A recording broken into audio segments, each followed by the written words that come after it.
talked about this a little more, but I want to move on to framing, which is my favorite thing ever in the world. And I think it is, next to lighting, probably the most important thing that will set people apart. Anyway, I'll start off with dope.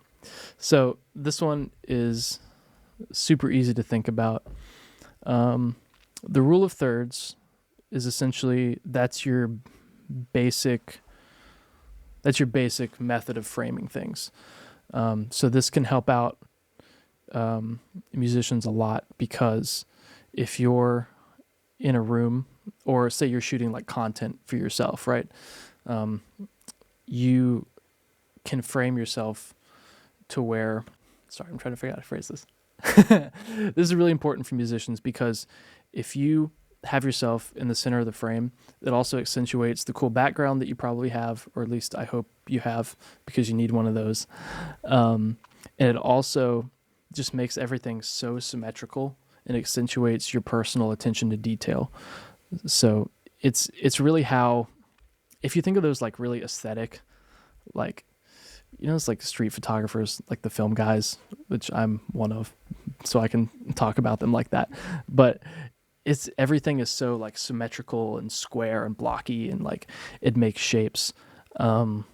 Even if you like look at your phone, the grid lines are defaultly set up into the rule of thirds. I don't know what it is about threes, but humans, whenever we see like a pattern of three things, we just love it. We go crazy. And I don't know why, but it's true. It can also be used to level photos.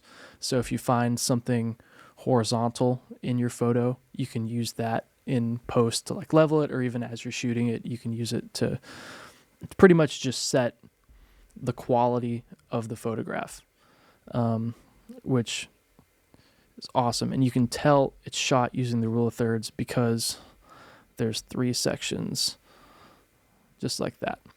I use these two symbols as my bisectors right here. And then it also really helps because there's three musicians in the subject. You can also argue that I use the rule of thirds here as well, which I did. So if you see those grid lines, there's your box of 9. And that looks like, I wish this wouldn't go away so fast, but that looks, if you look at your iPhone, it's essentially the same thing. That's what that is.